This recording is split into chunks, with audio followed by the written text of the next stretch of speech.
Guys, I need to talk about Shenmue 3. I need to tell you a story, and it's a very boring story. It's Shenmue. And it will take time. It's Shenmue. Yeah, okay. And I'm sorry. So I guess, listeners, if you want to put on some tea, now's your chance. If you just want to fuck off and not listen to this bit, like, it's fine. Okay. So I need to find a stonemason in Bailu village. I'm not entirely sure why. I think it has something to do with the Phoenix Mirror. So I go through the first 6-7 hours of the game. I find 2 stonemasons. They don't help.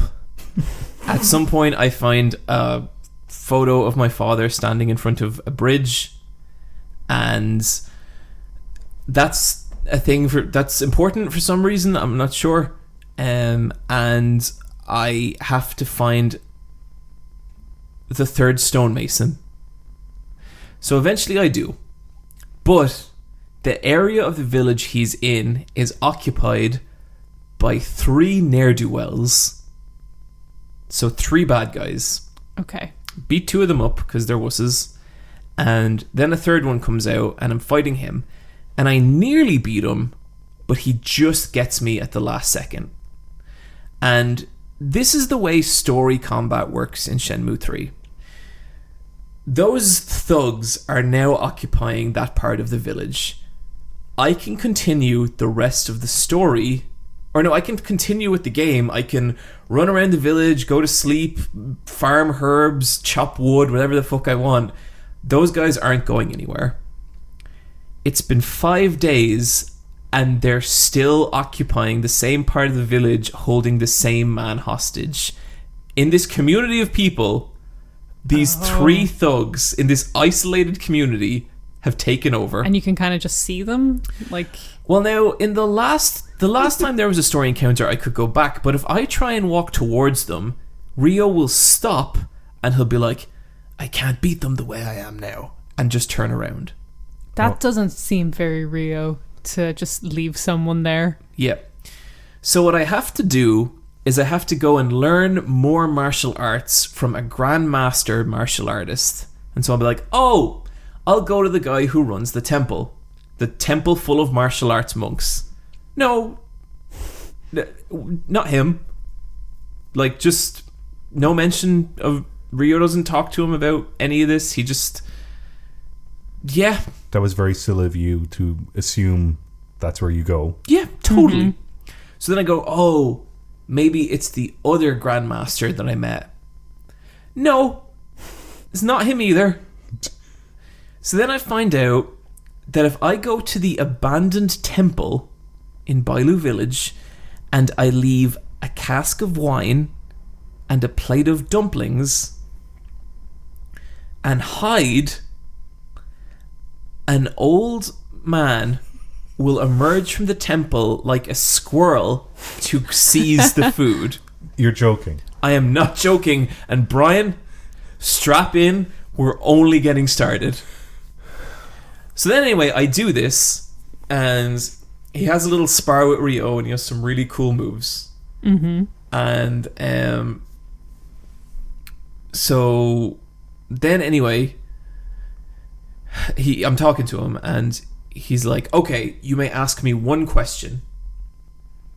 And so I have to bring him wine and buns. And so I have the option to ask him about the Verdant Bridge or the martial arts. The martial arts seems like the more plot prominent one, so I ask him about the Verdant Bridge first, just to get it out of the way. He tells me he was alive when the Verdant Bridge was made. That's not helpful. No. Doesn't advance anything in the slightest. And then I'm like, okay, what about martial arts? And he's like, wine and buns. So I have to run back to the village and buy wine and buns. And then I do that, and I bring him wine and buns, and I ask about martial arts, and Rio's like, I want you to teach me that move you used. And he goes, whoa.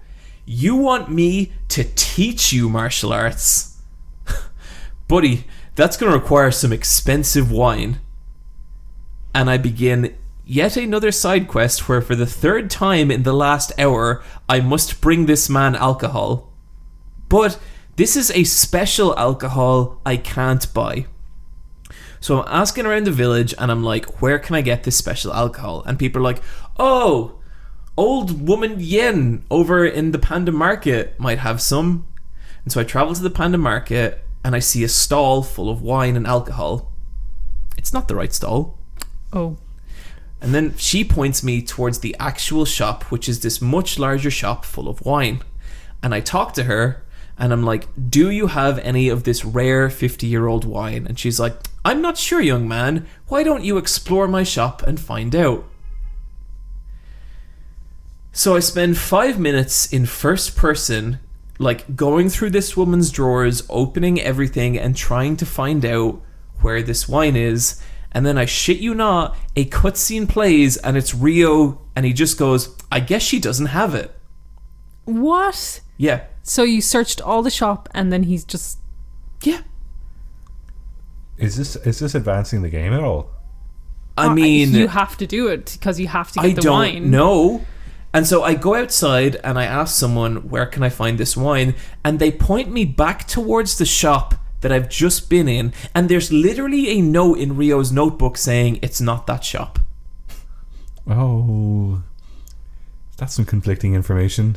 Yeah. So then I'm like, okay, fuck. I guess I'll just try the one shop right at the start of the game. And I go to the man and he's like, I don't know if we have that wine. Why don't you take a look around and find out? And this is a way bigger shop.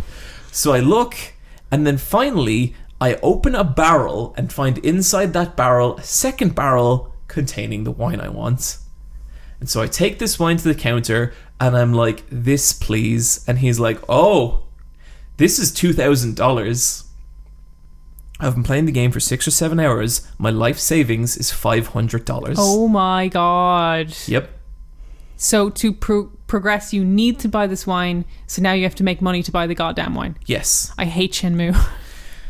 There was a part like this in Shenmue 2, but Shenmue 2, there's so many weird, fun ways you can make money. Like, you can enter fighting tournaments, you can do arm wrestling, you can play, like, gambling games. This is like 1 step forward, 2 steps back. Every single... Guys. I know you both have things to say. We still have a long way to go. Oh my god. So then anyway, I'm trying to figure out how I can do this. I've been collecting herbs, but I've collected so many herbs I can't really find anymore. I split wood. You guys watch me split wood? Yep. Yep. If I split wood for like... If I do a full session of splitting wood, I earn like $60. Nice. What about your gachapon collection that you can sell? So I think the more gachapon you find, the rarer they get. Which makes sense, and that's not a good way to make money anymore. Okay. And so eventually I hear that the fortune teller can predict the results of the local gambling. Oh. Okay. So I go and I pay her $10 and she tells me what's going to win in flower... sun, moon, bird, or some gambling name basically where you have to pick a color, and she'll be like, red is your lucky color, and so you do this, but you can't bet money on this, right? You have to buy tokens with your money, and it's the tokens you're betting. And I don't know what the exchange rate of the tokens is. It's pretty high, like you get a bunch, but you can only bet 1,000 tokens at a time. Okay.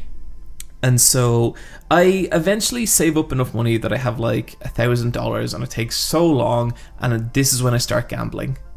And so oh dear, what I'm doing is I'm running back and forth. I'm at the gambling place. I run back to the fortune teller, ask her what's going to win, run back to the gambling place, and I do this half a dozen times. It takes maybe 30-40 minutes. And so finally, I have this mountain of tokens, and I'm like, time to cash out. But I can't cash out.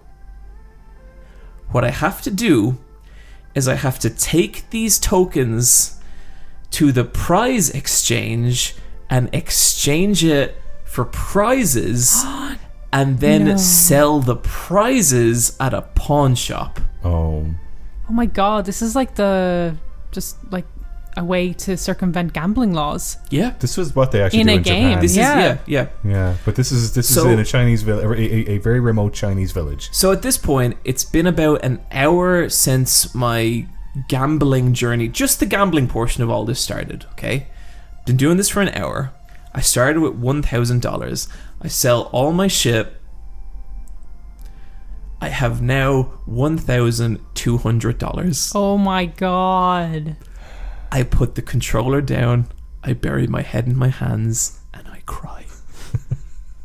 And there's no other way to make money faster. Probably, but the game told me about this shitty fortune. Like, that was the thing the game told me to do. Does this game need to be played with a walkthrough, or like? But like, No, it doesn't. Like, I'm not playing it with a walkthrough. Yeah, like the whole idea but is maybe like, I should. I don't know. Yeah, No, is no. that you get more enjoyment out of it. well, like I guess you want to experience the game the way it wants you to experience it. Well, You like don't want to. I've said to you before, like one of the coolest parts about Shenmue 2 is when someone's like, "Bring me $500," and you have to figure out a way to make $500. And like, you enter fighting tournaments, and like the characters in the fighting tournaments are all these weird circus performers, and they all have these weird tricks to beat them. Like, one guy's impossible until you realize he's wearing an eye patch, and so he can't block you if you attack him from like his blind side and stuff like that. Do you think some of these bits could be done in the background of other story beats, or do you think you need to activate them in the order you activated them? Hard to say, but I mean, when you don't know what's coming next, it's kind of all the same, especially when it's Yeah. like it's the game like leading you this way. Yeah, like this is some like queuing at the tax office bullshit kind of thing. I Where, honestly like, you got the wrong form. So and I you've been I queuing. finished. Yeah, no, that's what it feels like. And I finished up this like 2.5 hour session, and I just had like the worst feeling you can have at the end of a gaming session, where you're just like, I wish I'd played something else. Like, I wasted my time, and I'm honestly kind of devastated that Shenmue 3 has left me feeling like this. And the combat's gotten way worse. The combat's dependent on your stats. It's not dependent on anything else.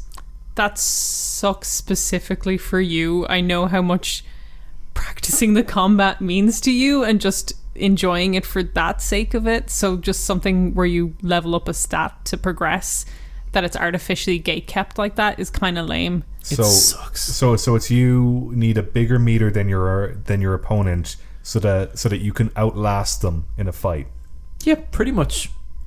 The bigger number beats the smaller number. Yeah. It's just so like they can't one-shot you, and so you can hit them hard enough that you're actually doing meaningful damage. But there's no strategy outside of grinding then. I mean, there could be, but like the controls are very imprecise, you know, like, Yeah. and the weight of your stats is so much more, like, it's so much more weighted than your ability to understand timing or combat or spacing or any of that. Like, you could play badly with high stats and you'd beat an enemy much easier than if you had low stats and played skillfully. And like, it should be both. It shouldn't be one or the other. It kind of sounds like some of the more charming aspects of Shenmue has been lost, especially with the combat stuff specifically. Totally, yeah. The cutscenes I still find endearing in a stupid way, but this is maybe the most aggressively I feel like a game has ever wasted my time. Like, Wow. it's insane. Like, I know you two have your criticisms about Shenmue 1 and 2, and they're valid, but this is a fucking next level. Like, it's insane. Sounds incredibly tedious. I'm very upset. Oh dear. I'm really, really sorry, John. As someone who talks a lot of shit about Shenmue, to hear this, And just me. I just think it's like, I you know, at least on your own personal time, I'd like you to enjoy Shenmue, and it seems that that's not even the case. For a while there, yeah, it was. That session really broke me. And you know the worst part? I'm gonna beat this game. Oh, I'm sure. Like, sure I you have will. to. Yeah. yeah, you gotta see it through. Also played some Final Fantasy VII. The game's alright. Yeah.